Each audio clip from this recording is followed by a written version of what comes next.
Hello and welcome to the special town hall part of the NDTV Dettol Banega Swasth India campaign. Today, we are saluting the COVID heroes. I'm Ambika Singh Kama. और मैं हूं संकेत उपाध्याय। कोविड-19 की दूसरी लहर तबाही लेकर के आई।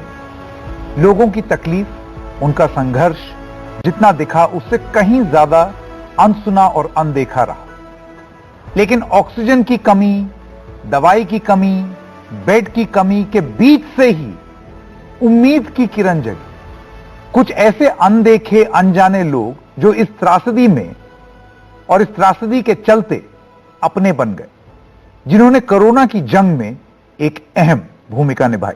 They helped unite India in grief and pain, but with an overwhelming desire to help each other through the toughest of times.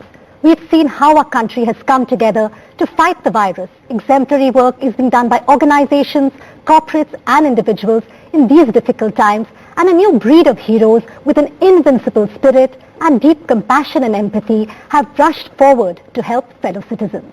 आइए इन्हीं हीरोज को सराहें, सल्यूट करें, जिनके निस्वार्थ प्रयास से हम स्वच्छ, स्वस्थ और सुरक्षित हुए।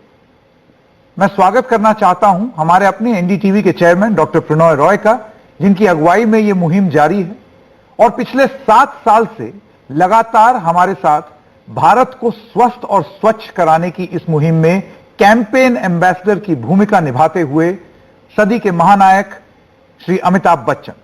These corona warriors, those heroes who are leading by example. It's time now to meet some of our COVID warriors whose compassion and generosity has meant the difference between life and death for lakhs of Indians.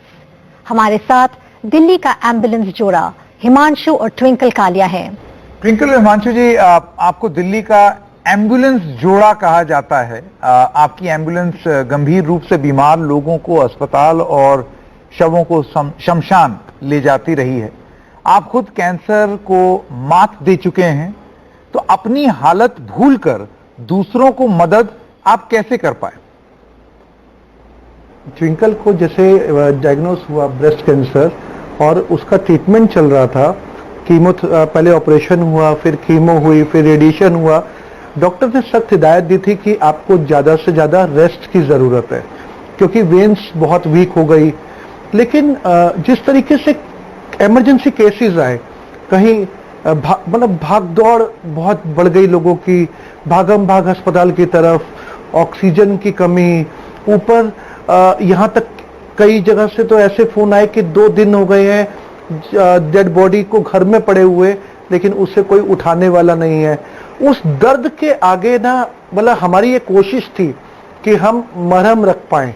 सबसे बड़ा जो सुकून मिलता है, जो शांति मिलती है, वो ये मिलती है कि हम कई लोगों का जीवन बचाने में कामयाब हो पाए। डॉक्टर्स की हिदायत के बावजूद अगर ड्राइवर गया है तो मैं जा रहा हूं एम्बुलेंस लेके, इवन मैं नहीं हूं और फिर कोई इमरजेंसी केस आया या किसी डेड बॉडी को उठाने का केस आया, तो ट्विंकल खुद बेड से उठ के एम्बुलेंस ड्राइव करके लोगों को हॉस्पिटल तक भी पहुंचाने में उसने संभव प्रयास किया, और शवों का अंतिम संस्कार कराने में भी उसने अपनी पूरी ताकत लगा दी।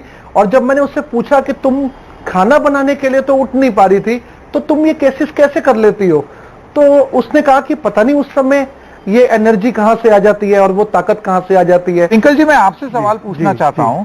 आपने परेशान लोगों को मुफ्त में एम्बुलेंस सेवा दी, जिसका अभी जिक्र भी कर रहे थे आप, जब दूसरी लहर अपने चरम पर थी।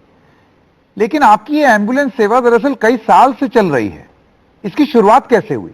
उनकी एज 14 ईयर्स थी जब पापा जी का रोड एक्सीडेंट हुआ, तो इन लोगों ने 6 से 7 हॉस्पिटल चेंज किए, बट कहीं भी इन लोगों को एम्बुलेंस नहीं मिल पाई। तो उस समय इन्होंने ये प्रण लिया था कि अगर भगवान मेरे को इस लायक बनाए तो ये सेवा जो आज ये परेशानी मैं देख पा रहा हूँ, किसी और बच्चे को नहीं देखने दूंगा या किसी और फैमिली को नहीं देखने दूंगा। जब ये चीजें मुझे पता चली तो देन मुझे भी बहुत प्राउड फील हुआ, और 2002 में हमारी शादी हुई। शादी के मंडप में भी एम्बुलेंस सजी खड़ी थी। तो अब हम ऐसे ही करते हैं, EMI पे एम्बुलेंस लेते हैं, देन फिर उसके बाद दूसरी एम्बुलेंस ले लेते हैं। कोविड के चलते भी 200 से ज्यादा केसेस आ रहे थे, कॉल्स आ रही थी, और 24 में से 22 घंटे हम लोग, जो हमारी टीम है जो हमारे ड्राइवर्स हैं, हम लोग हैं, सब सेवा में लगे हुए थे, ना कुछ दिन ना रात कुछ नहीं देख रहे थे। बिल्कुल जी, मैं अमिताभ बच्चन बोल रहा हूँ और आपकी बातें सुनकर और आपके पतिदेव की बातें सुनकर ये कहना हमारे पास शब्द नहीं कि किस तरह आपको बधाई दें, आपकी तारीफ करें। ये समाज सेवा जो आपने की है ये अद्भुत रही है और आप एक इतना सुंदर उदाहरण आप बन गई हैं देशवासियों के लिए कि मैं उसका बयान नहीं कर सकता हूँ। बहुत बहुत बधाई आपको। आपको क्या एक पूछना चाहूंगा सवाल, क्या महिला एम्बुलेंस चालक के तौर पर कभी भी आपको कोई मुश्किल आई या दिक्कत पड़ी? सर, मेरा तो मानना ये है कि जैसे अपनी फैमिली में अगर किसी को कुछ प्रॉब्लम हो तो क्या हम उसको कैसे फर्स्ट एड देंगे। तो जब किसी के साथ कोई प्रॉब्लम्स होती है ना, तो मैं भूल जाती हूँ कि मैं महिला हूँ या कुछ ऐसे है, तो मेरी प्रायोरिटी रहती है उसको फर्स्ट एड देना, उसको जल्दी से जल्दी हॉस्पिटल पहुँचाना, और मुझे कुछ याद नहीं रहता। और दिक्कत जो आती है, बट बच्चे, मेरी 2 बिटियाँ हैं और छोटी हैं, बस ये है फैमिली का सपोर्ट है, मेरे हस्बैंड का मुझे बहुत सपोर्ट है। अगर सभी को इस तरीके से सपोर्ट मिले तो हर महिला कामयाब बन सकती है। कुछ टाइम पहले अभी एक केस हुआ था, मैं एक्चुअली एम्बुलेंस से किसी पेशेंट को छोड़ के आ रही थी, तो कुछ लोग रोड से भागते हुए जा रहे थे काफ़ी दूरी तक एक बच्चे को गोदी में लेके, उनको एम्बुलेंस नहीं मिल रही थी। तो रेड लाइट पे ट्रैफिक में, दिल्ली का ट्रैफिक तो आपको मालूम ही है कैसा होता है, तो एम्बुलेंस खड़ी थी, तो लोग आए मेरे पास, उन्होंने पहले तो एम्बुलेंस देखी, फिर मेरी तरफ देखा, अरे मैम आप एम्बुलेंस चला रही हैं, प्लीज़ एक बच्चे को हॉस्पिटल तक छोड़ देंगी। मैंने कहा हाँ आप ले आइए, कोई इशू नहीं है, मैं छोड़ दूंगी। जब वो लेके आए तो 7 साल का बच्चा गोदी में बहुत कर्रा रहा था अपने मामा की गोदी में, और उसकी मदर थी साथ में, उन्होंने टॉवल में उसकी लेग को पकड़ा हुआ था, टांग को, और बहुत ज्यादा खून बह चुका था। उस बच्चे को 3 मिनट और 52 सेकंड में हिंदू राव हॉस्पिटल, मैंने इंदरलोक से हिंदू राव हॉस्पिटल पहुंचाया। तो जब मैं गई वहां हॉस्पिटल में और जब सब थोड़ा ठीक हो गया, बच्चा हॉस्पिटल पहुंच गया, तो डॉक्टर्स ने मुझे कहा कि मैम आप इसको बहुत जल्दी ले आए, वरना इसकी लाइफ बिल्कुल नहीं बच सकती थी, क्योंकि ट्रेन एक्सीडेंट से उसकी लेग कट गई थी और आधे घंटे से वो बच्चा वहीं पे तड़प रहा था और उसकी किसी ने हेल्प नहीं की थी। तो ये तो जब मैं उस बच्चे से 6 महीने बाद मिलने गई, तो वो बच्चा एक टांग से आया मुझे बाहर तक छोड़ने, और उसके फादर ने बोला कि बेटा असली अम्मी और अब्बू तो ये है, इन्होंने तेरी जिंदगी बचाई है, हमने तो सिर्फ तेरे को जन्म दिया है। तो ये मेरे लिए जो बात थी ना उनकी, वो अवार्ड से भी बड़ी थी, और यही चीजें होती हैं जो मेरे दिल को छू जाती हैं और मोटिवेट होके आगे बढ़ के मैं फिर से लग जाती हूँ सेवा में। क्या बात है, बहुत बहुत बधाई और शुभकामनाएं हम सब। Thank you sir, thank you so much. All right.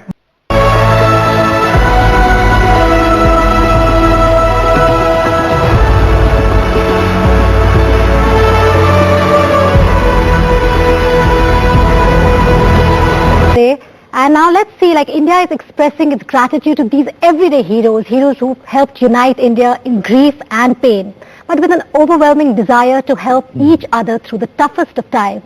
Their kindness and bravery is surely an inspiration to each one of us.